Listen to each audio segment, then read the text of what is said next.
Hello dear friends, welcome to MK legal Shiksha. Dear students, criminal case में magistrate cognizance कब ले सकता है? हर एक लॉ स्टूडेंट के माइंड में ये बात आती है कि भाई कॉग्निजेंस कैसे लेगा। सेक्शन 26 आपको बताता है कि ट्रायल कैसे कैसे होंगे। आपने किसी भी केस का कॉग्निजेंस के बारे में पढ़ा कि कॉग्निजेबल केस होते हैं, नॉन कॉग्निजेबल होते हैं। पुलिस जो है वो कॉग्निजेंस लेती है कॉग्निजेबल केसेस में। नॉन कॉग्निजेबल है तो कॉग्निजेंस किसको लेना है? मैजिस्ट्रेट को लेना है। और अगर कॉग्निजेबल केस है तो भी आप मैजिस्ट्रेट को लेना है, बट वो लास्टली डिसाइड तो मैजिस्ट्रेट को ही करना है। लेकिन मैजिस्ट्रेट कब किसी केस का संज्ञान लेगा, कॉग्निजेंस लेगा? ये फ्रेंड्स, अगर अभी तक आपने चैनल सब्सक्राइब नहीं किया है तो सब्सक्राइब कर लें, साथ ही बेल आइकन को भी प्रेस करें जिससे आपको नए आने वाले वीडियोस के अपडेट्स मिलते रहें। देखिए, क्रिमिनल प्रोसीजर कोड 1973, इसकी हम लेक्चर सीरीज बना रहे थे। इससे पहले मैक्सिमम अप टू चैप्टर 13 तक हम कवर कर चुके हैं और मैं सारे वीडियो अवेलेबल हैं। प्लेलिस्ट का लिंक आपको डिस्क्रिप्शन में मिल जाएगा, आप बाकी भी जाके देख सकते हैं। बहुत इंपॉर्टेंट टॉपिक हो जाता है इर्रिस्पेक्टिव ऑफ स्टेट। किसी भी स्टेट जुडिशरी की बात हो, सब में सीआरपीसी का एक इम्पॉर्टेंट रोल रहता है। तो आज हम चैप्टर 14 के बारे में बात करने वाले हैं, जो कि बात करता है condition requisite for the initiation of proceeding, यानी कि किसी प्रोसीडिंग को शुरू करने से पहले। शुरू कब होती है? जब मैजिस्ट्रेट कॉग्निजेंस लेता है। हमें क्या क्या चीज़ें चाहिए? देखिए, सबसे पहले एक बेसिक स्ट्रक्चर समझते हैं। मान लेते हैं कोई एक विक्टिम है। इस विक्टिम के साथ ये कौन है? विक्टिम है। अब या तो ये विक्टिम खुद या कोई अदर पर्सन इसके बिहाफ पे, जब इसके साथ में क्या होता है, एक ऑफेंस होता है। जो ऑफेंस आपका आईपीसी में डिफाइंड है, सिविल रॉन्ग नहीं, हम क्रिमिनल ऑफेंस की बात करें। कोई क्रिमिनल ऑफेंस होता है तो सबसे पहले ये क्या देगा? इंफॉर्मेशन देगा। किसको इंफॉर्मेशन देगा? ये इंफॉर्मेशन देगा जी पुलिस को, थ्रू एफआईआर। अगर वो कॉग्निजेबल केस है, पुलिस के पास जाने के बाद डिसाइड होता है कि वो कॉग्निजेबल केस है, तो पुलिस एफआईआर लिखेगी। अगर वो कॉग्निजेबल नहीं है तो उस केस में वो वहाँ पे एक नॉन कॉग्निजेबल रिपोर्ट लिखी जाएगी और इंडिविजुअल को बोल दिया जाएगा कि आप थ्रू कंप्लेंट क्या करो? आप एक कंप्लेंट के थ्रू मैजिस्ट्रेट के पास चले जाओ। किसके पास चले जाओ? मैजिस्ट्रेट के पास। ये in condition of non cognizable case. ये चार्ट बना लीजिएगा, साथ साथ आपके बहुत काम आएगा। अब जब एफआईआर लिखी गई, क्योंकि वो एक कॉग्निजेबल केस था, तो इसके बाद एक आईओ अपॉइंट हो जाएगा और वहाँ पे क्या होगी? इन्वेस्टिगेशन होगी। इन्वेस्टिगेशन आप कहाँ पढ़ते हो? चैप्टर 12 में पढ़ते हो, 154 से 179 तक, 76 तक सॉरी। तो यहाँ पे आप पढ़ते हो अपना कॉग्निजेबल केसेस की इन्वेस्टिगेशन। अब इन्वेस्टिगेशन पूरी होने के बाद ये क्या करेगा? एक पुलिस रिपोर्ट बनेगी। पुलिस रिपोर्ट बनती है 173 में। अब उसका सब सेक्शन 2 कहता है कि जब इस पुलिस रिपोर्ट बन जाए तो उसे भी क्या करो? आप मैजिस्ट्रेट के पास दे दो। तो यानी कि आपका विक्टिम के साथ जो ऑफेंस हुआ, विक्टिम गया इन्फॉर्मेशन लेके पुलिस के पास, एफआईआर हुई, इन्वेस्टिगेशन हुई, इन्वेस्टिगेशन के बिहाफ पे पुलिस रिपोर्ट बनी, मैजिस्ट्रेट के पास बात पहुंच गई। अब इन्फॉर्मेशन जो है वो नॉन कॉग्निजेबल केस से रिलेटेड थी, तो वहाँ कंप्लेंट के थ्रू विक्टिम ही कहाँ पहुंच गया? मैजिस्ट्रेट के पास पहुंच गया। अब आता है, क्या इस कंडीशन में जब कॉग्निजेबल हो तो भी क्या मैजिस्ट्रेट के पास जा सकता है? बिल्कुल जा सकता है। यानी कि इंडिविजुअल डायरेक्ट भी कंप्लेंट के थ्रू जा सकता है, तो यहीं पहुंचेगा। अब आ जाते हैं, मान लीजिए कोई ऐसे विश्वस्त सूत्र हैं, रिलायबल रिसोर्सेज हैं, या फिर अपने जो मैजिस्ट्रेट साहब हैं, भाई जुडिशियल माइंड अप्लाई करते हैं, उनको कहीं से एक इन्फॉर्मेशन मिलती है और उस इन्फॉर्मेशन पे कोई कंप्लेंट नहीं आई, उनके पास कंप्लेन नहीं आई है। देखिए, 3 चीज़ें हैं यहाँ पे जो आप नोट कर लीजिए। सबसे पहली चीज़ आप यहाँ पे नोट कीजिए, पुलिस रिपोर्ट फर्स्ट। इसको बोल के सेकंड कहेंगे, सेकंड। फर्स्ट हम कहते हैं कंप्लेंट, क्योंकि इंडिविजुअल डायरेक्ट यहाँ पे आ रहा है। ये आपका पहला है कंप्लेंट, दूसरा आपका पुलिस रिपोर्ट और तीसरा आ जाता है जब आपका इंफॉर्मेशन मिलती है जिसको हम कहते हैं सुओ मोटो, यानी कि जब मैजिस्ट्रेट अपने आप से संज्ञान ले लेता है। लेकिन देखिए आप किसी भी रास्ते से जाइए, लास्ट में आपको भाई पहुंचना तो मैजिस्ट्रेट साहब के पास ही है। अब मैजिस्ट्रेट साहब इस केस को आगे कैसे बढ़ाएंगे? एक तो पहले तरीके से थ्रू कंप्लेन, एक भाई थ्रू पुलिस रिपोर्ट या सुओ मोटो, 3 रास्ते आगे हैं। इसके बाद क्या करेंगे? इसके बाद ये इशू ऑफ प्रोसेस जारी कर देंगे। क्या कर देंगे? इशू ऑफ प्रोसेस कर देंगे। और इशू ऑफ प्रोसेस के बाद आपका ट्रायल शुरू हो जाता है। ये सेक्शन 204 में होती है। सम्मन और वारंट भेजे जाते हैं, फिर भाई एविडेंस लिया जाता है, ट्रायल कंप्लीट होता है और जजमेंट आ जाती है, फिर अपील होती है और फाइनल एग्जीक्यूशन हो जाता है जजमेंट का। ये आपने समझा एक general procedure. My dear friends, ये सीआरपीसी के लिए, पूरी सीआरपीसी के लिए बहुत ही बेसिक चीज़ है। अपने नोट्स में ऐसी चीज़ें बना लें, आप इसे अपने तरीके से बना सकते हैं।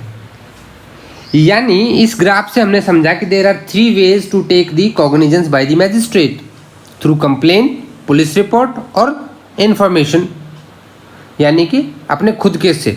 यहाँ पे हम आज कवर करेंगे चैप्टर 14 जो है वो इसी चीज़ की बात कर रहा है जो हमने अभी कहा है।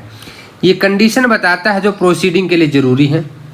अब सेक्शन समझिएगा आप, सेक्शन यहाँ पे आएंगे 190 से 199। सेक्शन हम यहाँ क्यों डिस्कस कर रहे हैं? क्योंकि सेक्शंस अपने आप में हर कुछ डिफाइन करते हैं। अब आपके सामने 4 सेक्शन आते हैं, यहाँ पे 5 सॉरी, 190, 191, 92, 93 और 194। ये सारे के सारे सेक्शन 2 पार्ट में डिवाइड है चैप्टर। आप नोट्स में इसको नोट कर लें कि ये सीआरपीसी में नहीं दे रखा, हमने इसको 2 पार्ट में माना। ये पार्ट 1 है जो 190 से लेके 194 तक आता है। यानी कि यहाँ पे कि जर्नल रूल की बात करते हैं। जर्नल रूल क्या है भाई? कि इंडिया में कोई भी जो सिटीजन है, इंडियन सिटीजन है, वो कभी भी भाई इंफॉर्मेशन पहुँचा सकता है किसी ऑफेंस के थ्रू। यानी यहाँ कोई भी रिस्ट्रिक्शन नहीं, देयर इज नो लिमिटेशन। यहाँ जो इम्पोर्टेंट चीज़ हमारे लिए है कि यहाँ कोई भी लिमिटेशन नहीं है। These are the general methods, जहाँ पे कोई भी इंडिविजुअल कोर्ट में जाएगा, चाहे वो उसके साथ वो अफेक्टेड है या नहीं है उस ऑफेंस से, वो इन्फॉर्मेशन दे देगा और कॉग्निजेंस ले लिया जाएगा। ये सिंपल प्रिंसिपल है क्रिमिनल लॉ का। लेकिन जो यहाँ पे पार्ट 2 आ जाता है, हम पार्ट 2 की बात करते हैं 195 से लेकर के 199 तक। ये आपका पार्ट 2 है। क्या है? ये पार्ट 2 है। ये पार्ट 2 क्यों है? कि दीज आर द लिमिटेशंस। ये वो लिमिटेशन है जो मैजिस्ट्रेट के कॉग्निजेंस लेने के ऊपर लग जाती हैं। यानी कि इन हालातों में ये जो कंडीशंस दी जाती हैं 195 से 199, मैजिस्ट्रेट कॉग्निजेंस नहीं ले सकता, जो यहाँ प्रोविज़न दे रखे हैं। मैजिस्ट्रेट को पहले खुद को इंश्योर करना होता है कि उसकी जो पावर टू टेक कॉग्निजेंस है वो कहीं ऐसा तो नहीं है कि भाई वो 195 से 199 किसी भी प्रोविज़न में उसकी पावर विड्रॉ हो रही हो, उसकी पावर नहीं हो, वहाँ पे उसके ऊपर कोई बार लग गया हो। समझ रहे हैं आप? यानी कि यहाँ स्पेशल कंडीशन है कॉग्निजेंस लेने में। और 190 से 194 जनरल रूल करता है। 2 पार्ट में इसको डिवाइड करके पढ़ना चाहिए। अभी समझते हैं हम पार्ट 1 को, यानी कि 190 भी cognizance of offences bye magistrate. हम कॉग्निजेंस बहुत कर रहे हैं। ये कॉग्निजेंस है क्या? देखिए सीआरपीसी में कहीं भी कॉग्निजेंस डिफाइन नहीं है। पूरी सीआरपीसी आप पढ़ लीजिए, कहीं कॉग्निजेंस डिफाइन नहीं है। कॉग्निजेंस का नॉर्मल मतलब होता है कि become aware of and when used to the reference of जज और court to take notice judicially. कई सारे केस लॉज में इसको डिफाइन किया गया है। एक केस था Ajit Kumar Patil versus state of Bengal 1963 का। यहाँ पे कॉग्निजेंस की डेफिनेशन क्या दी गई थी कि it means become aware of and when used to reference of जज और court to take the notice judicially. ये आपका होता है, यानी कि टेकिंग कॉग्निजेंस मीन्स व्हेन जज apply his judicial mind to the suspected commission of an offence for the purpose of proceeding to take subsequent steps. जो हमने कहा ना अभी कि वो इसको प्रोसेस कर लेगा। तो यहाँ पे अब ये केस लिख लीजिए जो मैं आपको बता रहा हूँ। मूलजी भाई ककाड़िया वर्सेस शैलेश भाई मोहन भाई पटेल 2012 का केस है। अब इस केस की फाइंडिंग जो मैं आपको वर्ड्स बोल रहा हूँ इनको नोट डाउन कर लें कि टेकिंग कॉग्निजेंस मीन्स व्हेन जज अप्लाई हिज जुडिशियल माइंड, जज applies his judicial mind to the suspected commission of an offence for the purpose of proceeding to take subsequent step. अब वो सब्सिक्वेंट स्टेप क्या होंगे? Under section 200, 202 and 204 towards the inquiry and trial of the case. तो यहाँ पे ये कह दिया गया कि भाई तब कॉग्निजेंस आपका होगा। इस टाइप के केस लोग नोट करते हुए चलें। अभी हम आगे फर्दर भी बात करेंगे, लेकिन एक बार थोड़ा सा सेक्शन को समझ लेते हैं। ये कहता है कि subject to the provision of chapter any magistrate of first class. तो सबसे पहली बात आ गई कि कॉग्निजेंस कौन ले सकता है? जुडिशियल मैजिस्ट्रेट फर्स्ट क्लास ये ले सकता है। And any magistrate to the second class, भाई जुडिशियल मैजिस्ट्रेट सेकंड क्लास भी ले सकता है, but in case when he is specially empowered by CJM. Chief judicial magistrate ने अगर उसको एम्पावर कर रखा है इन दिस बिहाफ तो वो ले सकता है अंडर सब सेक्शन 2, यानी कि 190 के सब सेक्शन 2 में ये प्रोविजन दिया गया है। तो ये कॉग्निजेंस ले सकते हैं किसी भी ऑफेंस का। कब ले सकते हैं? Upon receiving a complaint. हमने कहा था पहली चीज़ क्या है आपकी? कंप्लेंट है। Of the fact which constitute such offence, जिस कंप्लेंट से ये जाहिर होता हो उस केस में। दूसरा है police report of such facts. कहाँ आएगी ये? 173 के सब सेक्शन 2 के तहत। And information received from any person other than police अफसर, यानी कुछ ऐसे विश्वस्त सूत्र जो पुलिस नहीं है, या फिर उसकी खुद की नॉलेज। किसकी नॉलेज? जज साहब की खुद की नॉलेज। तो इन दैट केस कि ऑफेंस हुआ है, ये नॉलेज मैजिस्ट्रेट साहब को खुद से है, तो वो कॉग्निजेंस ले सकते हैं। और जो सीजेएम है, चीफ जुडिशियल मैजिस्ट्रेट, ये एम्पावर कर सकते हैं किसको? Magistrate of second class, judicial magistrate second class को, to take cognizance under sub section 1 of such offence as are within his competence to inquiry into try. अभी हमने कहा, पहली चीज हमने कही कि ऑन कंप्लेंट। अभी कंप्लेंट है क्या? ये कंप्लेंट डिफाइन की गई है आपकी सेक्शन 2D में। कंप्लेंट का मतलब होता है कोई भी एलिगेशन जो ओरली या फिर रिटन में मैजिस्ट्रेट के सामने किया जाता है with the view to his taking action, इस बात के लिए कि मैजिस्ट्रेट साहब वहाँ पे कोई एक्शन लें under CRPC that some person whether known or unknown, चाहे वो व्यक्ति के बारे में पता हो या नहीं पता हो, has committed an offence but does not include police report. ये पुलिस रिपोर्ट को इंक्लूड नहीं करता। ये कह रहा है कि इसका मतलब 173 के 2 में 173 2 में जो पुलिस रिपोर्ट आती है उस पुलिस रिपोर्ट को कंप्लेन नहीं माना जा सकता। अब आपसे कभी पूछ लिया जाए क्वेश्चन, ये this is the most important in explanation में जो बता रखा है कि मान लो पुलिस रिपोर्ट को आप कब कंप्लेंट मान सकते हो और पुलिस वाले को कंप्लेनेंट। ये क्वेश्चन कहीं पे भी ट्रू फॉल्स में स्टेटमेंट्स जो होती हैं वहाँ पे आ सकता है, बहुत इंपॉर्टेंट है।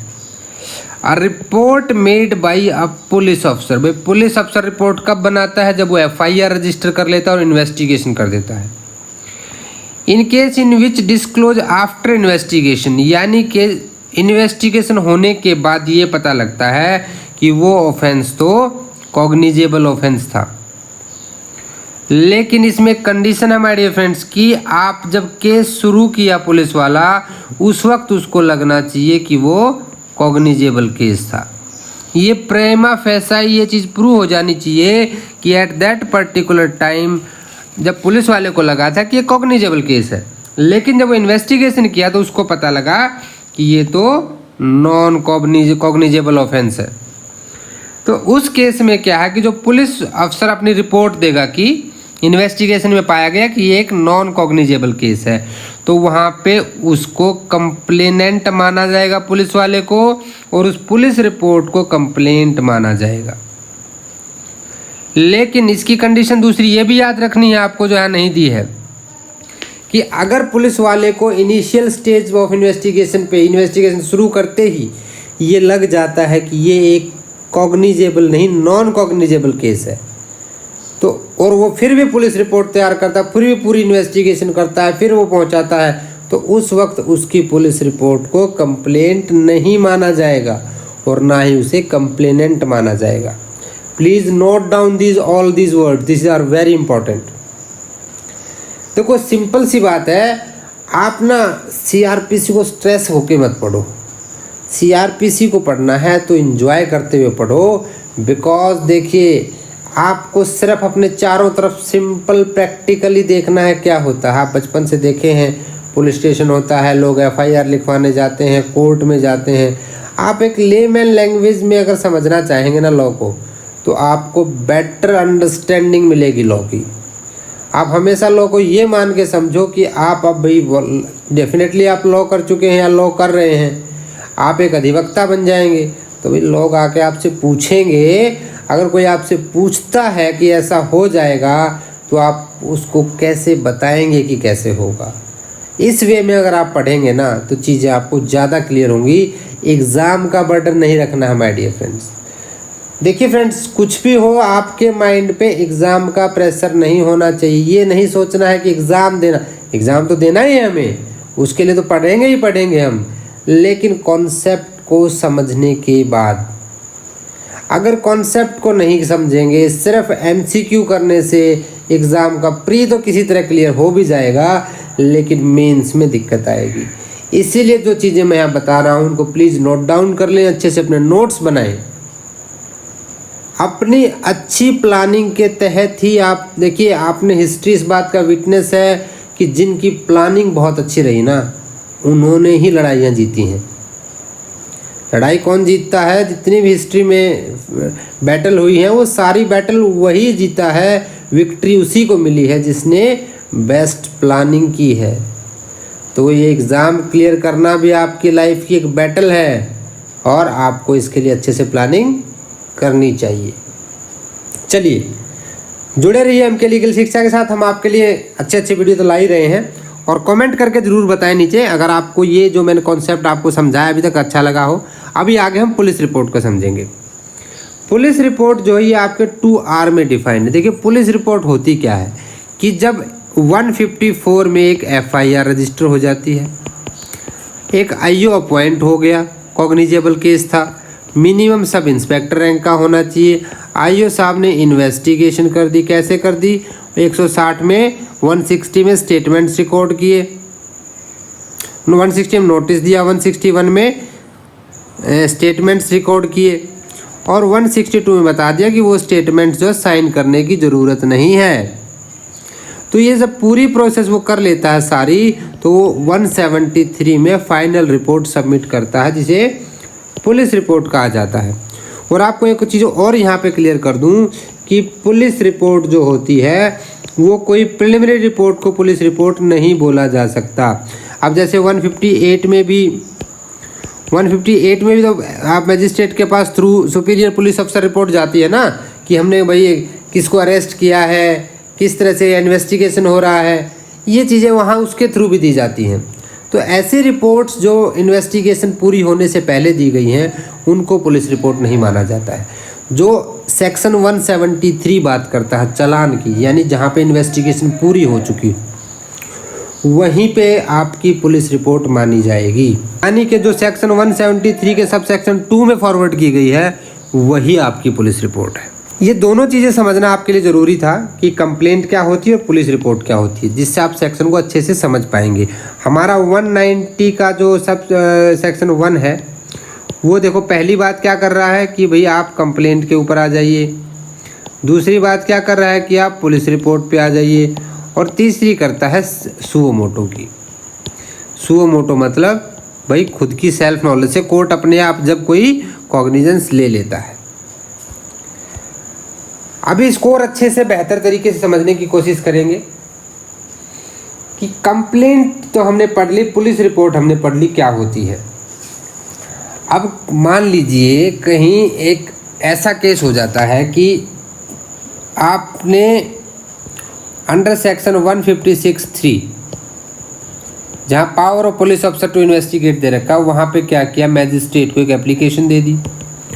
मैजिस्ट्रेट साहब ने यहाँ पे ऑर्डर दे दिया किस बात का, पुलिस को, कि इन्वेस्टिगेट करो, इन्वेस्टिगेशन करो। या अंडर सेक्शन 93 मैजिस्ट्रेट ने सर्च वारंट जारी कर दिया, तो यहाँ भी तो मैजिस्ट्रेट ने कुछ काम किया है। तो क्या इस कंडीशन में, और 156 में भी तो मैजिस्ट्रेट ने बात सुनी ना और उसी ने आदेश दिया। ये दोनों के दोनों आदेश जो हैं, ऑर्डर जो हैं, वो किसके द्वारा दिए गए हैं, मैजिस्ट्रेट के द्वारा दिए गए हैं। तो क्या यहाँ पे उसने इसका मतलब कॉग्निजेंस ले लिया? समझिए इस चीज़ को आप, बड़ी इंपॉर्टेंट चीज़ है ये। अगर पुलिस वाले ने इन्वेस्टिगेशन अच्छे से नहीं की, कोई 156(3) में मैजिस्ट्रेट के पास चला जाता है, क्योंकि जब आप FIR लिखवाने जाते हैं तो इन दैट केस आपके पास 3 ऑप्शन रहते हैं। या तो आप SHO के पास जाएं, SHO बात नहीं सुन रहा तो आप SP के पास जा सकते हैं, आपकी फिर भी बात ना सुनी जाए तो 156(3) में आप मैजिस्ट्रेट के पास जा सकते हैं। तो this is the way to bring the criminal line to the motion. If anyone who want to initiate a criminal proceeding, he can adopt any of this way। या फिर आप सीधा 190 में कंप्लेंट भी कर सकते हैं। तो यहाँ देखिए केस नोट कर लीजिए आप, Kartar Kaur versus state of Haryana. Kartar Kaur versus, ये केस अगर आपने नोट कर लिया तो समझिए आपका 1 नंबर, मैं कह रहा हूँ, एक क्वेश्चन आपका जो है वो आपका सही हो गया है। अभी हरियाणा जुडिशरी आने वाला है, तो देखिए वैसे भी हरियाणा से रिलेटेड केस इंपॉर्टेंट हो जाते हैं वहाँ पे। और दूसरी चीज़ ये है कि वहाँ पे नेगेटिव मार्किंग भी है, तो बहुत ध्यान से खेलना पड़ेगा आपको। तो Kartar Kaur versus state of Haryana में सुप्रीम कोर्ट ने क्लियर कर दिया था कि जब भी कोई कोर्ट 156(3) में इन्वेस्टिगेशन ऑर्डर करता है या सर्च वारंट इशू करता है अंडर सेक्शन 93, उसे कॉग्निजेंस लेना नहीं समझा जाएगा। जी हाँ, ठीक सुना आपने, उसे कॉग्निजेंस लेना नहीं कहा जाएगा। क्यों नहीं कहा जाएगा? क्योंकि जब तक मैजिस्ट्रेट अपना जुडिशियल माइंड यूज नहीं करता, क्या नहीं यूज करता, जुडिशियल माइंड यूज नहीं करता। और हमने पिछले केस में पढ़ा था कि जुडिशियल माइंड किस लिए यूज नहीं करता, for the continuance of inquiry and trial under section 200, 202 and 204। यानी कि इशू ऑफ प्रोसेस नहीं करता, कंप्लेनेंट को ओथ पे एग्जामिन नहीं करता, तब तक भाई आपका कॉग्निजेंस लेना नहीं माना जाएगा। तो only just mere order an investigation under 156 sub section 3 और issue a search warrant under section 93 does not make the magistrate that cognizance has been taken by him. Understood? तो ये बड़ा इंपॉर्टेंट केस है, और ये इस टाइप की statement आपको पता होनी चाहिए कि मैजिस्ट्रेट जहाँ पे अपने पास चीज़ें तो सुनता है, सिर्फ केस उसके पास चले जाना या सुनवाई कर लेना ये नहीं है कि उसने कॉग्निजेंस ले लिया। कॉग्निजेंस के लिए ज़रूरी है कि वो इशू ऑफ प्रोसेस में चला जाए। आपने कह दिया कि 173 के 2 में क्या आ गई, पुलिस रिपोर्ट आ गई। अब क्या पुलिस रिपोर्ट आ गई तो मतलब उसने कॉग्निजेंस ले लिया? Magistrate is not bound by the police report और the conclusion drawn by police in the police report. ये चीज़ याद रखिए यहाँ पे। यानी कि पुलिस अगर कह देती है, पुलिस ने कह दिया कि जी कोई केस नहीं बनता, कोई केस नहीं बनता, तो तो भी मैजिस्ट्रेट साहब क्या कर सकते हैं, इशू ऑफ प्रोसेस करके केस आगे चला सकते हैं, पार्टीज को एग्जामिन कर सकते हैं। यानी कि पहले अगर मैजिस्ट्रेट ने 156 के 3 में इन्वेस्टिगेशन ऑर्डर कर दी, 173 के 2 में पुलिस रिपोर्ट आ गई, तो भी इन कंडीशंस में जो मैजिस्ट्रेट की पावर है to take the cognizance on complaint और any other power to take the cognizance, वो विड्रॉ नहीं होती है। Still he can take cognizance on the police report. और मैजिस्ट्रेट के पास यहाँ 2 चीज़ें रहती हैं जब पुलिस रिपोर्ट आती है, भैया तो उसको, क्योंकि फाइनल अथॉरिटी मैजिस्ट्रेट है जो ये बताएगा कि पुलिस रिपोर्ट इज ओके, ठीक है, कंप्लीट है, कॉग्निजेंस ले लिया। यहाँ पे पुलिस रिपोर्ट को कैंसिल भी कर सकता, रिजेक्ट कर सकता है मैजिस्ट्रेट अगर चाहे, ये उसकी डिस्क्रिशनरी पावर है। और वो इंक्वायरी डायरेक्ट कर सकता है अंडर सेक्शन 202। ये दोनों की दोनों पावर यहाँ पे आ जाती हैं। तो इस पे जो इम्पोर्टेंट केस है जो मैंने आपको बताई, अनिल कुमार शाह वर्सेस नागेंद्र सिंह, नोट कर लीजिए, यहाँ स्लाइड में नहीं लिखा है, अनिल कुमार शाह वर्सेस नागेंद्र सिंह 1991 का केस है। यहाँ पे कहा गया था कि the mayor fact that magistrate had earlier order investigation, कि मैजिस्ट्रेट पहले से 156 के 3 में इन्वेस्टिगेशन ऑर्डर कर चुका है या वो पुलिस रिपोर्ट ले चुका है। सिर्फ इतनी बात कहना कि भैया आपने तो पुलिस रिपोर्ट ले ली या आपने कॉग्निजेंस ले लिया था 156(3) में, नहीं, ये इस चीज़ को बिल्कुल अफेक्ट नहीं करते हैं कि जो मैजिस्ट्रेट है वो आप प्रोसीडिंग को आगे नहीं बढ़ा सकता depending on other factors of taking cognizance, यानी कि डायरेक्ट कंप्लेंट पर भी या फिर सुओ मोटो भी वो ले सकता है। ये चीज़ें उसको बार नहीं करती हैं फर्दर कोई प्रोसीडिंग करने से।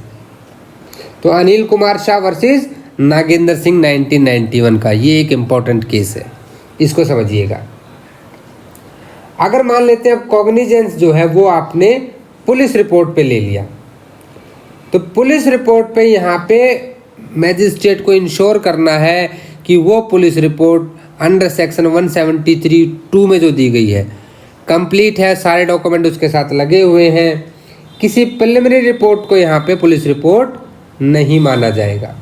नाउ वी विल डिस्कस 190 में जो सब सेक्शन 1 का क्लॉज सी है जो बात करता है सुओ मोटो की, कि कोई कोर्ट खुद से कॉग्निजेंस कब ले सकता है।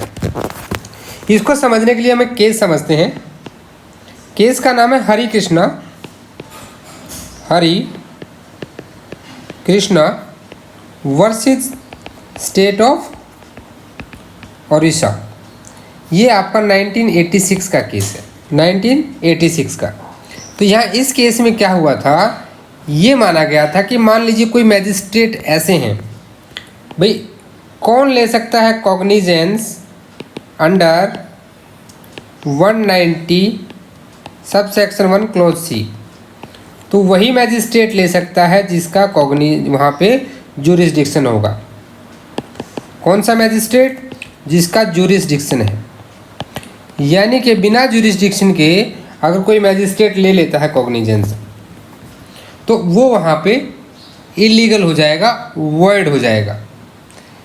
और ऐसी चीज़ को बाद में क्या है, उस इलीगलिटी को हम दूर नहीं कर सकते हैं। अब आ जाती है बात, यानी कि क्या सिर्फ ज्यूरिसडिक्शन की बात आती है या एम्पावरमेंट की बात आती है। ये क्लॉज आपको ध्यान देना है 191 का सी, ये सिर्फ यहाँ पे एप्लीकेबल है। और यहाँ पे कह दिया गया था अगर कोई भी ऐसा केस है जहाँ पे जो मैजिस्ट्रेट है वो जिनका ज्यूरिसडिक्शन वहाँ पे नहीं है, तो और वो ले लेते हैं cognizance under this section suo motu, तो वो जो प्रोसीडिंग है वो क्या हो जाएगी, विसिएट हो जाएगी, इल्लीगल हो जाएगी। क्या हो जाएगी, इल्लीगल। लेकिन यहीं पे थोड़ा सा हम उल्टा चलते हैं, अगर 190 के 1 के ए में और बी में, इनमें अगर कोई ऐसा मैजिस्ट्रेट कॉग्निजेंस लेता जो एम्पावर्ड नहीं है, who is not empowered to take cognizance. अब ऐसा कौन हो सकता है, अब जैसे आप देखिए आपका जो जुडिशियल मैजिस्ट्रेट सेकंड क्लास है उसको कौन एम्पावर करता है, सीजेएम। अब इनको एम्पावर तो नहीं किया हुआ है, लेकिन ये क्या करते हैं, ये कॉग्निजेंस ले लेते हैं, लेकिन ये कॉग्निजेंस जो है this will be under these 2 sections only. ठीक है, इसका अलग है, सी वाला अलग है, ए और बी, यानी कि कंप्लेंट और पुलिस रिपोर्ट पे। तो ऐसे में खाली इस ग्राउंड पे कि इन मैजिस्ट्रेट साहब का एम्पावर्ड नहीं थे, उसको सेट असाइड नहीं किया जा सकता। क्या कर सकते हैं? सेट असाइड नहीं कर सकते। यहाँ पे ये ध्यान देना है। क्यों नहीं कर सकते? क्योंकि भाई 460 जब आप पढ़ते हैं ना, तो 460 का क्लॉज ई देखिए, जहाँ पे टोटल 9 ग्राउंड दिए गए इरेगुलर प्रोसीडिंग में, कि ऐसी इरेगुलरिटी जिनको क्योर किया जा सकता है, the irregularities which are curable. लेकिन जब हम 191 का सी पढ़ते हैं सुओ मोटो, तो वहाँ पे 461 का क्लोज के, सेक्शन 461 का क्लोज के, ये क्लियरली इस बात को कहता है कि ऐसी इरेगुलरिटी को क्योर नहीं किया जा सकता। ये दोनों बातें बहुत अहम हैं, इन दोनों चीज़ों को समझिएगा। ये दोनों की दोनों चीज़ें यहाँ पे बहुत इंपॉर्टेंट आ जाती हैं कि अगर कोई magistrate without jurisdiction suo motu लेता है तो वो इलीगल होगा, यानी कि दूसरे जुरिस्डिक्शन में सुओ मोटो नहीं ले सकता। और अगर एम्पावर्ड नहीं है लेकिन उसका जुरिस्डिक्शन है, तो वहाँ पे ऐसी चीज़ को सेट असाइड किया जा सकता है। ये आपका सेक्शन 190 के तीनों क्लोज आपको अलग अलग समझ में आ गए होंगे। केस लॉज भी नोट कर ले। अभी फर्दर देखते हैं हम 191 क्या कहता है। नाउ सेक्शन 191 देखिए, 191 जो है ये एक्यूज्ड के राइट की बात करता है, एक्यूज्ड के राइट की। लेकिन क्या हर एक्यूज्ड को राइट मिलेगा? नहीं। इसकी एक स्पेशल कंडीशन ये है कि जब सेक्शन 190 के सब सेक्शन 1 का क्लोज सी जो किसकी बात करता है? सुओ मोटो की बात करता है। जब सुओ मोटो कोई अपने आप मान लीजिए किसी इन्फॉर्मेशन पे या खुद की नॉलेज से जब मैजिस्ट्रेट कॉग्निजेंस लेता है, तब जाके 191 अप्लाई होता है और तब एक्यूज को एक राइट मिलता है। क्या राइट मिलता है? कि accuse sell before any evidence taken, कोई भी एविडेंस लेने से पहले उसे इन्फॉर्म किया जाए कि वो इंटाइटल है कि उसका केस जो है किसी दूसरे मैजिस्ट्रेट के द्वारा ट्राई या इंक्वायर किया जाए। यानी कि मान लीजिए कोई मैजिस्ट्रेट ए है, उसने कोई बंदा सी उसके किसी ऑफेंस का कॉग्निजेंस ले लिया सुओ मोटो, यानी कि किसी की इन्फॉर्मेशन पे या खुद की नॉलेज से। तो इन दैट केस जब सी को कोर्ट में लाया जाएगा तो कोर्ट उसको बताएगा कि भाई ऐसा है, ये आपका राइट है, आप चाहो तो एक दूसरा मैजिस्ट्रेट, कोई कौन मैजिस्ट्रेट होगा जो सीजीएम डिसाइड करेंगे, आप चाहो तो दूसरे ए के पास आपका मुकदमा नहीं चलेगा। ये क्यों डाला गया है? सो दैट टू भाई जो faith in the administration of justice है उसको बढ़ाया जा सके। बिकॉज हो सकता है कि कहीं ना कहीं चांसेस हैं, अब ये सी कह देगा कि ए ने ना कुछ पर्सनल इंटेंशन थी उसकी ए की मेरे खिलाफ, वो बायस्ड था वहाँ पे, तो to create more interest in the administration of the justice, ये यहाँ पे राइट दिया गया है। अब मान लीजिए एक्यूज जो है वो मोर देन वन है, यानी एक से ज़्यादा एक्यूज है और वो ऑब्जेक्शन करते हैं फर्दर प्रोसीडिंग। तो सबसे पहला काम यहाँ पे क्या हुआ? सबसे पहला काम जो यहाँ पे हुआ वो फर्स्ट काम हुआ कि उसको इन्फॉर्म किया गया। इन्फॉर्म करने के बाद किसका काम है? एक्यूज्ड का। या तो एक्यूज या नंबर ऑफ एक्यूज्ड है और वो ऑब्जेक्शन कर रहे हैं किस पे कि जी मेरा जो केस है वो यहाँ पे ना चलाया जाए, किसी और मैजिस्ट्रेट के पास चलाया जाए। तो सीजीएम क्या करेंगे? उसका जो केस है ए से किसी दूसरे मैजिस्ट्रेट के पास, ठीक है, ट्रांसफ़र कर देंगे। और ट्रांसफ़र किससे करेंगे? ये आपने देखा है सेक्शन 410 ऑफ सीआरपीसी में। और आपको एक चीज़ और बता दूं यहाँ पे कि मान लो ए को जब यहाँ लाया गया, सी को ए की कोर्ट में लेकर आए और सी को ये इन्फॉर्मेशन नहीं दी जाती है, इन केस दिस, ये राइट जो है कि उसको नहीं दिया। क्या नहीं दिया? कोर्ट ने उसको इन्फॉर्म नहीं किया। तो in that case what will happen? In that case वो जो है प्रोसीडिंग इलीगल हो जाएगी and that can not be cure under 465। Section 465 बात करता है कुछ इलीगलिटीज़ को कैसे क्योर किया जा सकता है। ऐसी फाइंडिंग और सेंटेंस जो रिवर्सिबल होती हैं by reason of error, omission और इरेगुलरिटी, ये आपका 465 बात करता है। तो उसे फिर क्या है क्योर नहीं किया जा सकता, यानी कि इट इज़ मैंडेटरी।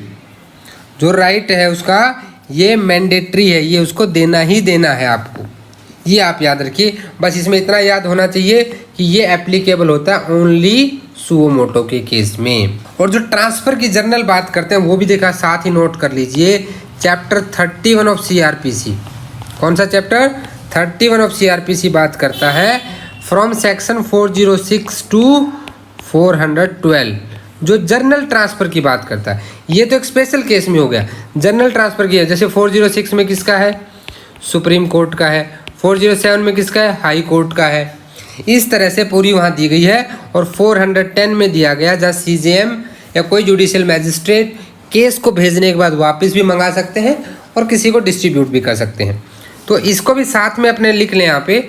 जब भी कोई सेक्शन पढ़ते हैं तो always try to study with interlinking. देखिए, इंटरलिंक करके जरूर पढ़ें। हमेशा वीडियो को पॉज करें, जो सेक्शंस यहाँ बताए जाते हैं उन सेक्शंस को देखें। अपने बेरेक्ट में 191 के पास लिख लें ये चीज़ कि चैप्टर 31 406 से लेके 412 जो है ये जनरल ट्रांसफ़र की बात करता है। ठीक है, इस तरह से आप अपना नोट्स बना लें। 192 आपको इतनी बात कह रहा है कि making over of the cases, यानी कि कोई भी CJM आफ्टर टेकिंग कॉग्निजेंस, यानी कि पहले चीफ जुडिशियल मैजिस्ट्रेट ने कोई कॉग्निजेंस ले लिया किसी ऑफेंस का, कॉग्निजेंस लेने के बाद वो केस को मेक ओवर कर सकते हैं। मेकिंग ओवर होता है किसी के हवाले कर देना, किसी को सौंप देना, हवाले करना। ठीक है, किसी को सौंप देना कि भाई तुम संभालो इसको भी। इस तरह से वो किसी भी को इंक्वायरी या ट्रायल के लिए कम्पिटेंट मैजिस्ट्रेट जो उसके सबॉर्डिनेट है, ये याद रखिएगा। वही सीनियर को तो दे नहीं सकते, सबॉर्डिनेट को ही दे सकते हैं। तो CJM साहब किसी सबॉर्डिनेट को दे सकते हैं। अब कहता है कि कोई जुडिशियल मैजिस्ट्रेट फर्स्ट क्लास जिसको एम्पावर कर रखा हो इस बिहाफ में, किसके द्वारा? CJM के द्वारा, चीफ जुडिशियल मैजिस्ट्रेट के द्वारा।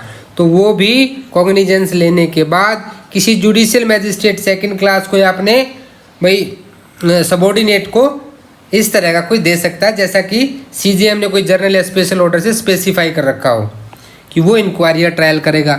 यानी कि अपने सबॉर्डिनेट को इंक्वायरी या ट्रायल करने के लिए यहाँ पे आदेश दिया जा सकता है बाई सीनियर जज। यानी CJM देगा अपने सबॉर्डिनेट को, जुडिशियल मैजिस्ट्रेट फर्स्ट क्लास देगा अपने सबॉर्डिनेट को। 192 आपका इतनी ही बात करता है। अब आ जाते हैं 193 के ऊपर। 193 कहता है अभी कोर्ट ऑफ सेशन की बात करते हैं। कोर्ट ऑफ सेशन, देखिए नाम सुनते ही कोर्ट ऑफ सेशन आपको माइंड में आना चाहिए सेक्शन 9। सेक्शन 9 में हमने कोर्ट ऑफ सेशन पढ़ा था। अब ये कहता है cognizance of offences. Cognizance of section 26 बताता है आपको ट्रायल्स के बारे में कि कौन सा ट्रायल कहाँ चलेगा। यहाँ ये कह रहा है कि भाई except as otherwise expressly provided by CRPC, यानी कि या तो भाई दिस कोड CRPC में कहीं लिखा है या किसी स्पेशल लॉ में जो टाइमिंग इन फोर्स है, कोर्ट ऑफ सेशन, यानी इनको छोड़ के, ये एक्सेप्ट इन दो कंडीशंस को छोड़ के कोर्ट ऑफ सेशन जो है कोई भी कॉग्निजेंस किसी ऑफेंस का डायरेक्ट नहीं ले सकता है।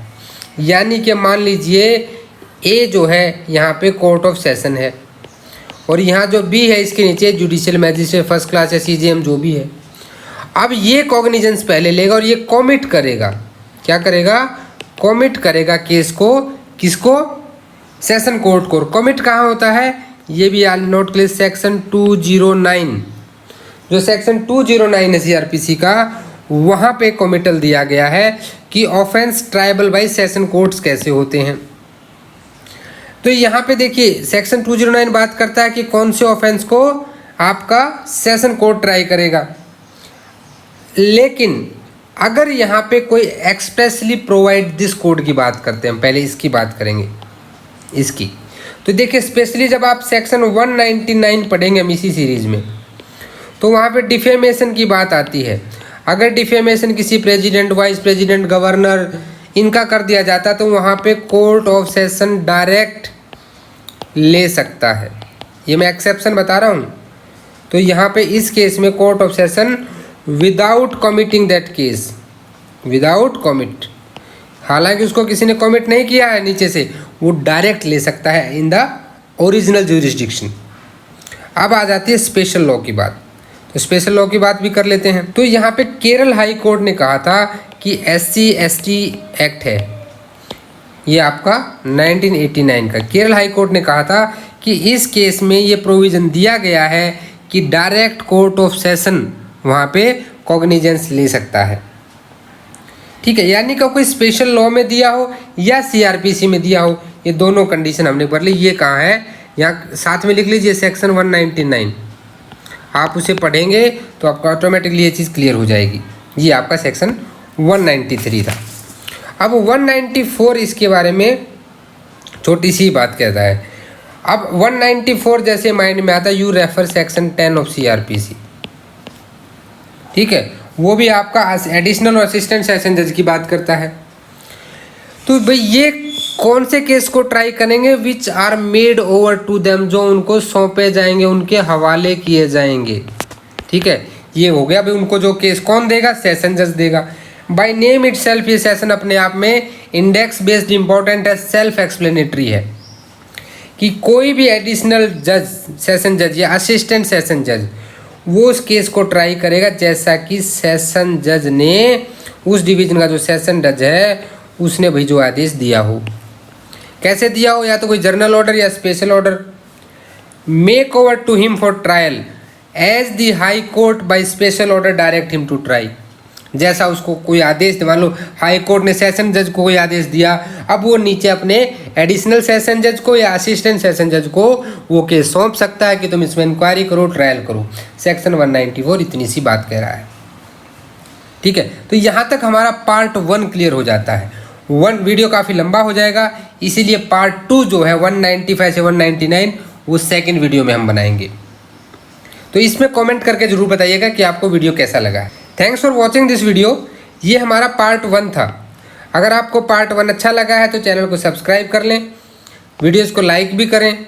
आप हमें मेल कर सकते हैं, आपके कोई भी सजेशन, अगर कोई इम्प्रूवमेंट अगर हम कर सकते हैं, आपको लगता है कि कुछ ड्रॉबैक्स हैं, कहीं कोई गलती हो रही है, तो प्लीज़ आप मुझे मेल कीजिए, आप मुझे कमेंट कीजिए।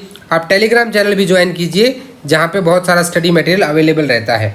अपने दोस्तों में भी शेयर करें। And again I am again requesting, please comment करके ज़रूर बताएं, आइदर पॉजिटिव अगर आपको अच्छा लगा है और नेगेटिव अगर आपको कोई इसमें कोई चीज़ गलत लगती है, कोई इम्प्रूवमेंट होना चाहिए, सो दैट कि हम इम्प्रूवमेंट तभी कर पाएंगे जब आप हमें सजेशंस देंगे। तो जुड़े रहिए MK लीगल शिक्षा के साथ और नेक्स्ट पार्ट ज़रूर देखिए, जिससे आपको ये पूरा टॉपिक अच्छे से क्लियर हो जाएगा, क्योंकि प्री ट्रायल की आखिरी प्रोसेस है ये। इसके बाद आपका कंप्लेंट आ जाता है और वहाँ से ट्रायल शुरू हो जाता है। तो मिलते हैं नेक्स्ट वीडियो में, तब तक के लिए टेक केयर। जय हिंद, जय भारत।